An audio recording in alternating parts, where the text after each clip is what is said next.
and welcome into another episode of Morgan's Pop Talks, breaking down the latest in reality TV and pop culture. Not Morgan Pop Talks, as some people like to say, or Morgan Pops Talks. This is not an AOL screen name. Morgan's plural. Pop Talks. And we're going to talk about it all. Mikayla Matthews and Taylor Frankie Paul, even though I really don't want to. Jenn Fessler and Wes Wilson, even though I really don't want to. Alix Earle and Alex Cooper. More Summer House nuggets, and all of the breaking news from this week's Upfronts. So a lot of good stuff to get into today. I got to shake it off a little bit because I'm in a bad mood. I am in a bad mood, and I need to just, a la Taylor Swift, shake it off. I got to go back to my doctor today. If you've been around for a while, you know I had a full fess and a septoplasty in November, and I still sound like I was going to say Sheena. See what I mean? Just bad headspace all around. Just automatically being a little bit sassy pants today. So I'm trying to shake it off, but got to go back to my doctor. I know they're going to stick some long stick up my nose that has a camera on it, and they're going to essentially peek into my brain, borderline give me a lobotomy via the nasal passage, but send some T's and P's that they can figure out why I still sound like this and I'm still having to constantly clear my throat because it's not fun. But let's go ahead and get into what you're here for, the Pop 3. These are the biggest headlines in reality TV and pop culture this week, and we got to start with Mikayla Matthews and Taylor Frankie Paul. And I'm just going to be straight up so for real with you. I could not be less interested in an internet beef than between Mikayla Matthews and Taylor Frankie Paul. I actually said this 2 weeks ago on Threads. I'm going to read it. It says, one thing about me is that I am never getting into the comment section drama that goes on between the Mormon Wives girlies and their dudes' friends. Now, that was about Dakota and this guy named Crew. And I don't know, but it applies to Mikayla Matthews and Taylor Frankie Paul. First of all, the novels about rash cream. And it's like, you know, the fact that I got 3 sentences in and read the word cream about 12 times, I was like, I can't do this. I literally had to pry my eyeballs open. And I still didn't really get the full scope of what was going on, because you guys ever have that sensation whenever you're reading like a long post, it's a white background, white text, or if you know, vice versa, black background, white text. And you stare at it and you start to get a little dizzy and you start to feel like, did my soul just leave my body? I'm seeing stars. Like I couldn't even read it because it was so much. And it looked like I was in the Twilight Zone every time I looked up from my phone. So, you know, I think they're fighting about public support. Mikayla did say something to this extent. She says, I have felt absolutely sick to my stomach and horrible for what everyone involved must be feeling and going through. However, it is not my job to enable poor and dangerous behavior from either party, especially when children are involved. That doesn't mean I don't love them or want the best for their individual futures. It just means I cannot sit here and pretend it's okay that years of destructive behavior are now being discussed more than ever online and turned into a pick-a-side game. I personally think that's valid. Here's how Taylor responded on Mother's Day. She said, it's Mother's Day, so I'll say whatever I want. I thought it would be like, it's Mother's Day, so I'm going to go outside and smell some daisies and eat some chocolate and hang out by the pool. Like, I just wasn't expecting, you know, Mother's Day to be the reason why Taylor Frankie Paul unleashed. But she says, as if it's not already the worst time, I still have friends kicking me while I'm already down and calling it setting a boundary, and then blames me for being upset and responding.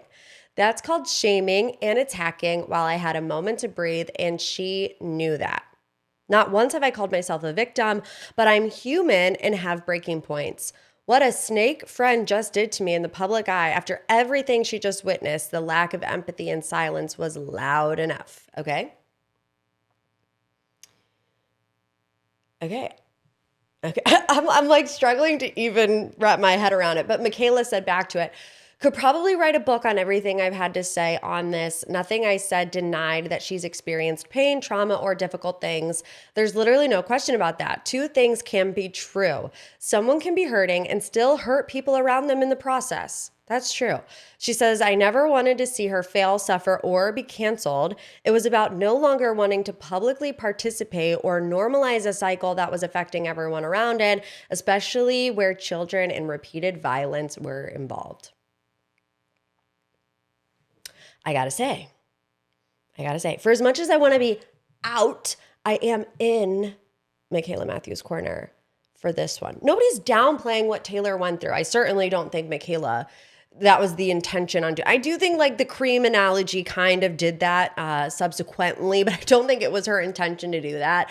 You know, she was making a comparison. She was saying like, if I had these flare-ups and I constantly kept using the same rash cream, even though I knew it wasn't going to help me and it might, in fact, make things worse, at some point somebody would be like, put the cream down, you know, and she's equating that to the situation with Dakota and Taylor always going back to Dakota, even though she knows the outcome.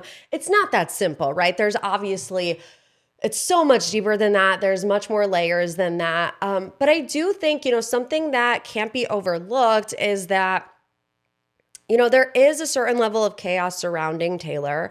And I don't think that you can fault people around her that have had to have been subjected to it to want to remove themselves from it. I don't. That's just my personal opinion.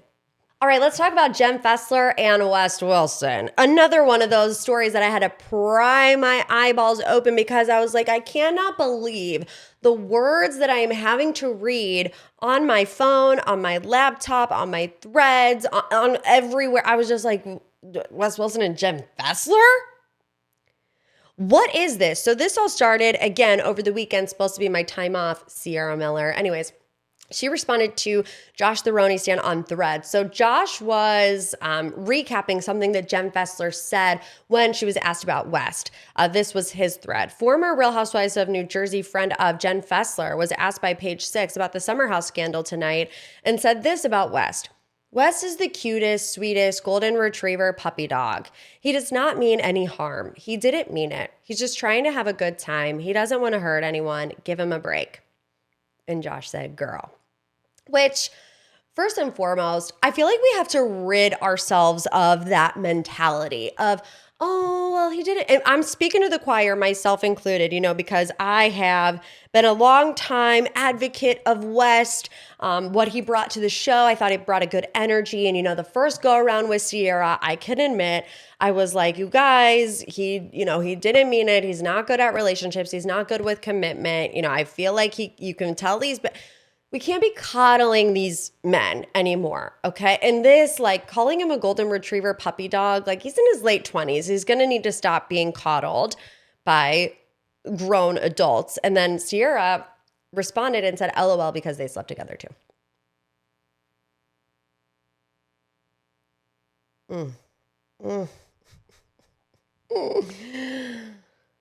What do you even say? I have no words. And then someone responded, ma'am, I beg your pardon. Ain't that old lady married? Don't call her old. But the person said, oh, he got a type.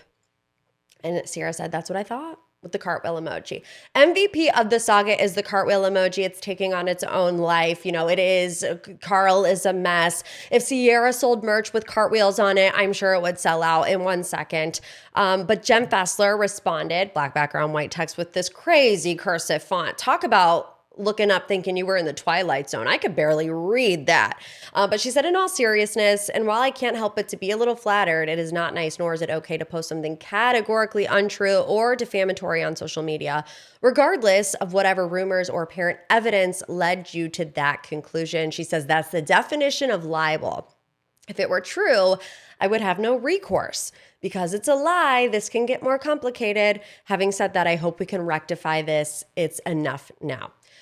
To be completely honest with you, I did not know the definition of libel, so I looked it up, and here it is. Libel is a method of defamation expressed in print, writing, pictures, signs, or any permanent communicable form that injures a person's reputation, exposes them to public contempt, or damages them professionally. It is a civil wrong involving the publication of false statements, distinct from slander, which is spoken defamation. Lawyer talk. So then Jenn went on to tease in a pot. Swiftly, I might add. Like the next day, she was on Two T's in a Pod, and she explained she initially defended Wes publicly because, in her experience, he had always been sweet, warm, and supportive towards her. That's true. That's Wes' personality. He is sweet, warm, and supportive towards whoever but that's what gets him in trouble sometimes too. We're going to talk about it on this week's episode of Summer House. The way he was touchy-feely with Amanda, I believe, led to what happened in January and, February, whatever the date is. We don't know, allegedly. Anyways, she said she was too enthusiastic. Jen said she was too enthusiastic about defending him. And she says, I've never slept with Wes Wilson.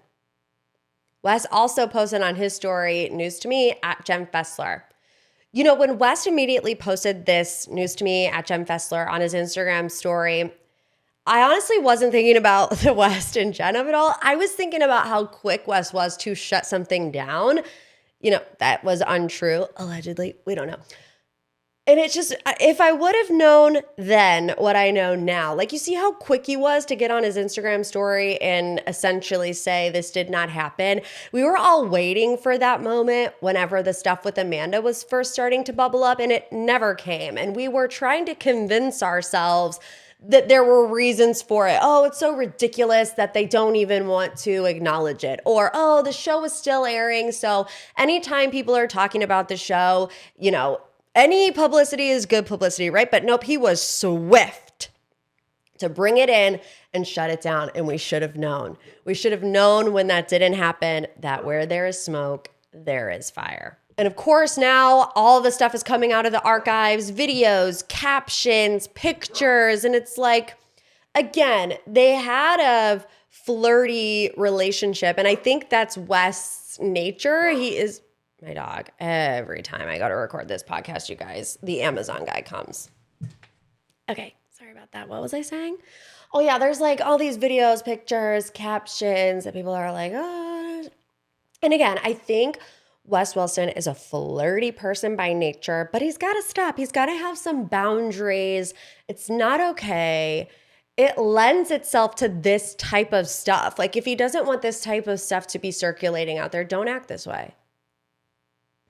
He's on Watch What Happens Live saying, I did hook up with an older woman one time, high fives, Jenn Fessler's 57.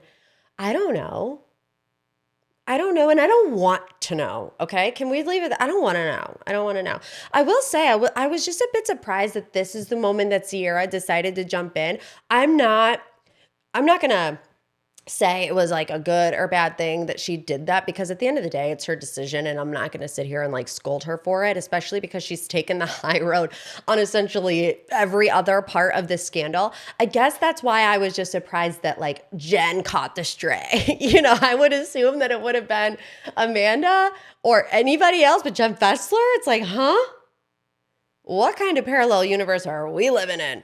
All right, last but not least, in this week's Pop 3, let's talk about Alix Earle being asked about Alex Cooper on the Today Show. So Alix Earle briefly, subtly, slyly addressed the ongoing rumors of a feud between her and fellow blonde-haired, blue-eyed podcast influencer Alex Cooper while appearing on the Today Show to celebrate becoming one of the 2026 Sports Illustrated swimsuit cover stars, which can we just like claps for Alix Earle?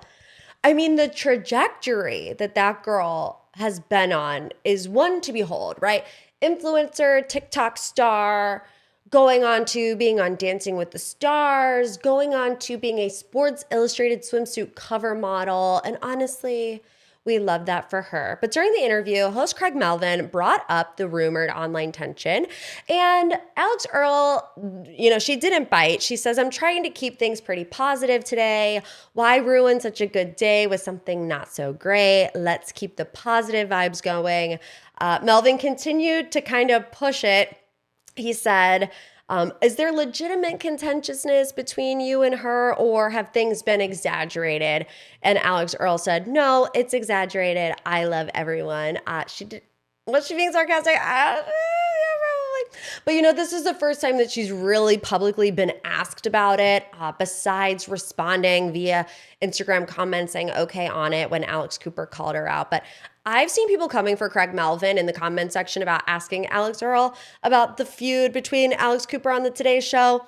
Let the man do his job. Bring back journalism. It's like, are we just supposed to ignore the elephant in the room? This is the first time that Alix Earle is on the Today Show. She's had this huge back and forth between Alex Cooper. It's like, what do you expect? And I'm not saying that Alix didn't expect it. I actually think she probably was prepped for the question and had the answer ready to go. But like, people, really? He has to ask. It's his job. It's his job. If you're a public person and you have been publicly spatting with another public person and you're going on a morning show broadcast to the public, he's going to ask about it. He's going to ask about it. And I think Alix Earle did a good job in pivoting. But it's like, are we ever really going to get a full response from Alix Earle about it? I said this before, I'll say it again. I think she's saving it for her reality show, which is coming out on Netflix, because the moment to do it in any other forum has certainly passed us by. So we're still waiting. Alix.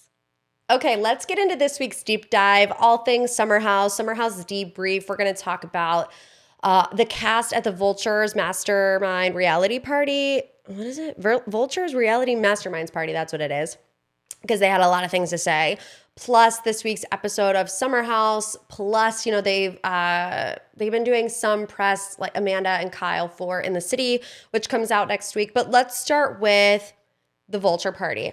So a lot of the Summer House crew went to this Vulture reality Masterminds party, and I saw clips from Mia, Kyle, Lindsay, and Carl all giving updates about the saga, right? So Mia was asked from page 6 or by page 6 about the conversation she had with Amanda on the beach. Because we're all watching that scene a little differently now. You know, doth protest too much. People are like, Amanda is trying to convince herself of something.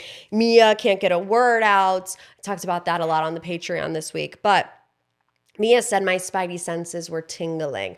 And I do feel like you can kind of see that vibe on her face. You know, she's sitting there like kind of wincing at Amanda. I don't know if it was just like the sun was in her eyes or if really she was like, what is going on here? But that's what she said.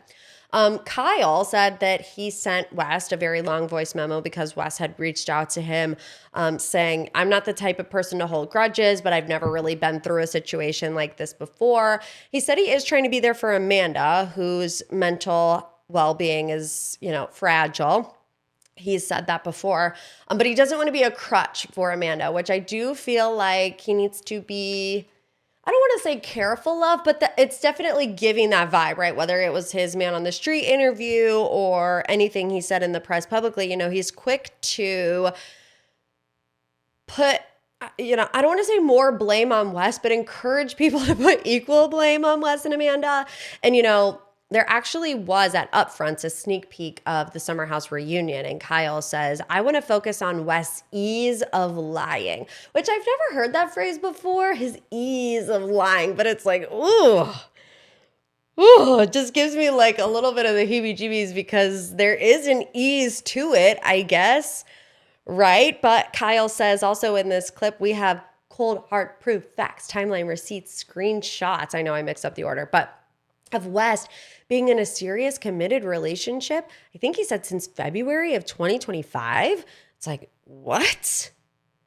Is this Miha, the girl that made the horsehair tie? That's what everybody is assuming. I don't know. It seems like we're going to get more of that from the Summer House reunion. And I also did tell you, I don't remember if it was last week or on the Patreon, but Andy did allude to the fact that it is going to be a 3-part Summer House reunion. So thank God they're listening to us for once. Lindsay said, I don't know if this particular group can come back together and be one big happy family. I don't know. There's a lot to discuss. But, you know, there is a world where I hug my ex-fiance when he walks into the room. And we're going to get into all of the images we saw between Lindsay and Carl over the weekend. But I do want to end this section with Carl, because Carl clocked it, and Carl's not playing, and I love Carl, and I'm obsessed with King Carl, especially like when his veins were bulging out of his head. Yeah, I agree with Bailey, 10 toes down. Like it did something for me. But anyways, and I was sitting next to my husband when the scene happened, and we had the conversation, so, you know, he agrees with me. But anyways, Carl said, you know, I haven't talked to West, and I'm going to paraphrase, but he essentially said, we've been down this road with Wes before, so I'm not as quick to give him grace over it because I don't think he truly understands the impact that all of this has had. And, you know, I don't know what Wes Wilson is doing day in, day out behind closed doors. But he is like the kind of guy to just like shrug things off or laugh things off. Maybe it's a defense mechanism. He doesn't really want to feel the consequences of his actions. But I can see where Carl is coming from there. And that brings us to all of the images and videos and pictures we saw of Lindsay Hubbard and Carl Radke together this past weekend. They were doing like the NBC Upfronts together. They were doing that press together. They went to a birthday together. And there's this one photo of Carl, Lindsay, Kyle, and baby Gemma. And I was like, wow. Wow. If this scandal is what it took to get the three, the OG three, like you want to talk about who raised me? It was Kyle, Cooke, Lindsay Hubbard, and Carl Radke. Those three raised me. To see them together, happy, smiling, with a baby on Lindsay's hip and her looking up at Carl with a smile on her face, I was just like, we can breathe, right? We can breathe. We can breathe. I do want to say, I think that the public had something to do with this and like keep on keeping on because I feel like, you know, the positive reaction that the public gives Lindsay and Carl whenever they're seen together. Like, I think that they like that, you know, because I'll leave it there. I think they like that. So let's keep on keeping on, put the pressure on their neck to be friends again. And that leads us to this week's episode of Summer House, Kyle and Carl going at it, the huge fight that we've been waiting for. And did you notice that even when they're trying to brawl, all out war, they're still like low key complimenting each other. Like, Kyle's like, oh, you're a 6'5", sensitive gangster. And Carl's like, look within, look inward, Kyle. So they're about to literally come to blows and they're still like upping each other a little bit, or they're trying to show each other, like Carl is trying to show Kyle some tough love here. They just love each other truly deep down. And the fight was intense. You know, I wasn't expecting it to get to that level. The blood was pumping. We haven't seen a fight like that since the quarantine season 5 of Summer House when Lindsay did use her ROTC training to like body check Kyle Cooke against the door. She didn't do that this time around, but she did calm down Carl. The way that Lindsay Hubbard rushed to Carl's side to calm him down was something I needed to see. Amidst the doom and gloom that has been this season of Summer House that we're watching back with this different lens, that was a healing moment for me.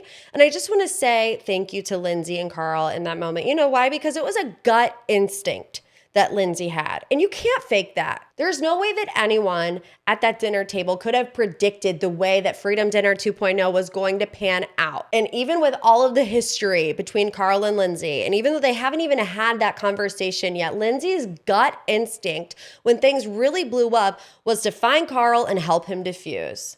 And that meant something to me. And we've been getting closer and closer to this on-camera conversation between Carl and Lindsay that is long overdue, you know, but seeing them in real life be around each other with the press at birthday parties, it's just nice to see. And dare I say, Lindsay being softer to Carl after 2 years. I'm sorry, I had to. I love Lindsay Hubbard. Meanwhile, Amanda is trying to calm Kyle down outside with her hands around his neck. She's like, calm down, I'm gonna punch you in the face. She's like grabbing his throat. Shut up, you know. She's about to strangle him. West comes up and grabs the side of her waist, side boob grab. And I don't know if he was whispering in her ear or kissing the side of her face. Regardless, it's too close for comfort. The Summer House cast needs to rid themselves of the narrative that we're a happy family and we can just hug and kiss and nuzzle and hug and kiss and nuzzle, and stop it. Your hands do not belong on the side of somebody else's wife. Okay? Okay? Can we all agree? Keep your paws to yourself, Wes Wilson. That happening after Wes picks the chair up, moves it next to Amanda, huffing and puffing, getting ready to come at Kyle, which he doesn't, by the way. He doesn't actually come at Kyle. He stays calm, cool, collected. tries to simmer. And then the hug in the hallway is just, get your hands off her head, West. Quit running your fingers through married women's hair. Stop kissing her on the side of her head. I don't care if you guys think you're one big happy family or not. You're not her husband, regardless of the situation that is happening at that moment. I don't care if you're BFFs forever and ever and you make friendship bracelets and la la la la la la la. It's not okay. I told you guys I was feeling sassy today. And again, if you are listening to my full recaps, what are you doing? Because I clocked it. That blow up was rooted in the beach conversation with Ciara. And, Lindsay just threw gasoline on the fire and that's when it exploded. And Kyle breaks down in a different way in the bedroom. He has a full-blown breakdown. He's crying to Lindsay and Ben. And he's saying, I feel like Amanda has deserted me. And then we get into the chicken or the egg conversation, right? When did this start? Did the breakdown of Kyle and Amanda's marriage start when Kyle was staying out too late and then Kyle subsequently started DJing and then Amanda started getting DMs while Kyle was out or while he was DJing? Or did it start with Amanda shutting down, not having any communication with him and deserting him, in Kyle's words? That's the question. We keep going around in this circle, and it definitely is a cycle that seemingly has never ended. But what was it that started it? Because, according to Kyle, he's like, well, why should I not go out and DJ? I have to pay back $100,000 a month. I have to pay the bills, okay? So why wouldn't I go out and DJ when my wife doesn't want to be around me anyways? And Amanda is like, well, I don't want to be around you because you don't listen to what I have to say. You don't want to be a partner to me. You only want me to be a partner to you. Chicken or the egg? Which came first? Kyle says, no sex for 7 years, no attention, no friendship, no partnership will probably wear someone down. And, he's really going through it in the closet. He says, I feel like I'm drowning. I wish I could handle my emotions better. But I couldn't help but to feel bad for Kyle in this episode. And I know some of you have your pitchforks out for me in this moment. But it's like, how I can tell that Kyle is really going through it? The stress die is back. Can't fake a stress die, it's coming back. I even saw where he said, when he was standing in the kitchen in his boxers, just like standing there, he was waiting for his eye patches to heat up because he was trying to get the sty to go away. And when the sty also made a cameo was in that one-on-one conversation with Amanda when they first start talking about going to couples therapy. So the dude has been stressed. Okay. And Amanda is just completely checked out. And I'm not saying that she doesn't have the right to be checked out again, chicken or the egg, I don't know. But at the same time, they don't communicate to each other whatsoever. It seems like both of them, can communicate to other people with ease, whether it's Kyle talking to Lindsay and Ben, really breaking down emotionally, or whether it's Amanda talking to Ciara and Mia. And it's like, as soon as Kyle enters that room, it's like, well, first of all, ask them to leave the room. Amanda and Kyle need to have a one-on-one conversation by themselves together. Ciara and Mia can leave the room for a second, but it's just like anytime they're confronted face to face, they can't seem to have a productive conversation. Maybe they are having those in couples therapy, but I don't know. I do want to move on to Watch What Happens Live. Carl gave an interesting story about their time on Hot Ones. So Andy was asking, looking back, is there anything that stood out to you?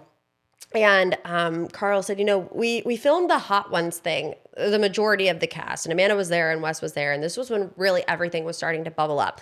But we still thought there's no way. This is just rumors. It's not happening. Carl says, I've been subjected to that multiple times in the public eye and all of it ends up not being true. He said, but the rumors were starting to kind of ramp up and we were doing the Hot Ones. And immediately after it was over, Amanda dipped out, which Ariana was on that episode of Watch What Happens Live. So trigger word for her. And he was like, looking back, that was odd. We kind of stuck around. Everyone talked for a second, but Amanda beelined it out of there. So was that a guilty conscience? I don't know. But then also he was asked if he thinks Amanda and West will last. And he said, absolutely not, with the quickness. And that's why we stand Carl Radke forever. Full episode recap of this week's Summer House will be on the Patreon on Monday, patreon.com/MorgansPopTalks. If you know, it's the place to be. Link is in the show notes below.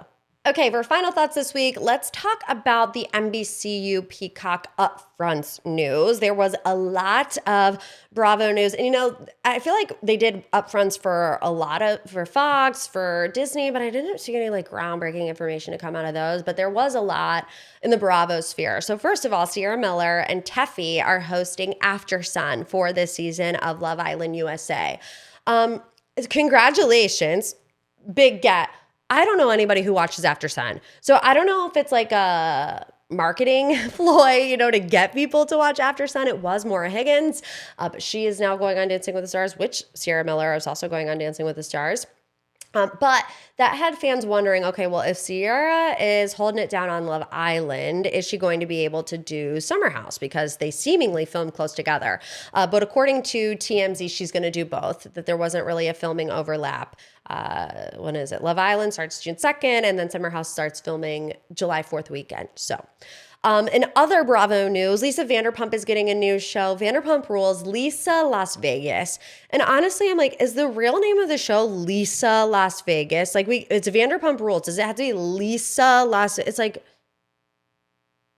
I already told you a long time ago that Vanderpump Rules went out gracefully with the original cast, and that should have been the end of it. But I do believe that Lisa, in her ego, wanted her namesake show to live on. She didn't want to give up the Vanderpump Rules. After all, it is her show. It was about her restaurant. Let's bring it back to its roots.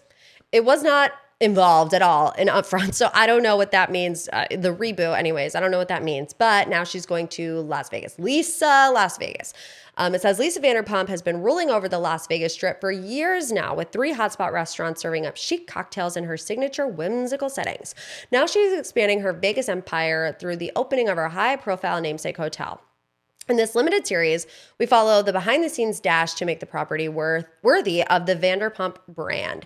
LVP shares what inspired her newest enterprise and pulls back the curtain on the down-to-the-wire drama.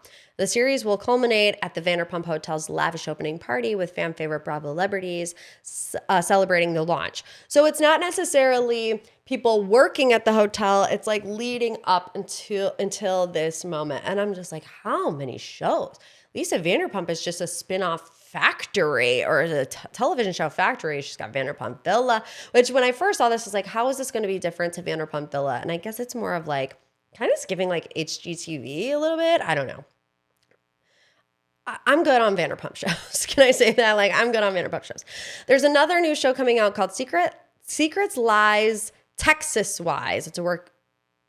Okay, that's a mouthful. Secrets, Lies, Texas Wives. All right. In the heart of Texas Hill Country is the picture-perfect town of Bourne, where wealth, beauty, faith, and family reign supreme. Centered on a tight-knit circle of glamorous women, the series follows their lives as they raise families, run ranches and farms, and manage sparkling social calendars in a town rooted in rodeos and tradition. Behind the polished smiles and Sunday sermons, however, there are intimate relationships and forbidden romances that test loyalties and marriages, jeopardizing the town's pristine image and proving that perfection is far more complicated than anyone could imagine. I've been seeing a lot of people online compare this to Secret Lives of Mormon Wives. The names are pretty similar. And The Hunting Wives, which I did not watch, so I can't really tell you if that comparison is true or not. I just kind of feel like it's a different positioning of a Housewives franchise, right? Like, it's about a group of women. It's about, intimate relationships. What's the difference between this and a Real Housewives franchise? I guess we're going to have to wait and find out. And again, it's not tickling my fancy all that much. There was another one that I found to be pretty interesting, and that was there's this new digital series, vertical series is what they're calling it, with Madison LaCroix. So you know how you guys, we pretty much watch Bravo on our phones, especially when they're posting all the clips, they're racking up the views. Well, Madison is going to have a salon type spinoff where she's interviewing people in the salon chair and they're telling all your, dark secrets. I like that, because I feel like there is some sense of reality to it. Like, your hairdresser is your therapist. So it's not a stretch for people to sit down in Madison LaCroix's salon chair and to spill all of, the intimate details of their lives and whatever. So I am interested in that. Let me just pull up what shows are coming back from Bravo. Let me see, because they posted it. Okay, it says returning shows. Real Housewives of Rhode Island, season 2. Yes and amen. The Valley, Persian Isles, season 2. Wife Swap, season 2. Below Deck, Down Under. Married to Medicine, Southern Charm, Summer House. Real Housewives of Salt Lake City, Top Chef, Below Deck. Potomac, New York, New Jersey, and Watch What Happens Live. So there are, some big ones left off of this. Beverly Hills, The Valley, but I did see cast members of those respective shows saying, they don't announce these types of things during Upfronts because the season is still on and it's too soon to tell, which could be all well and true and dandy. So I guess we'll leave it there. All right, guys, I hope you enjoyed this week's episode of MPT. Leave a review, a little 5-star boop boop, a little love you like a sis. If you want more, we do Extra Pop every single Monday where we talk about more Blake Lively and Justin Baldoni saga that didn't make it into this week's episode. But everything that didn't make it into the MPT episode is talked about on Extra Pop. Again, full Summer House recap happening there too. So patreon.com/Morgan's Pop Talks. We'll see you there. And if not, I'll see you back here next week. And as always, love you like a sis.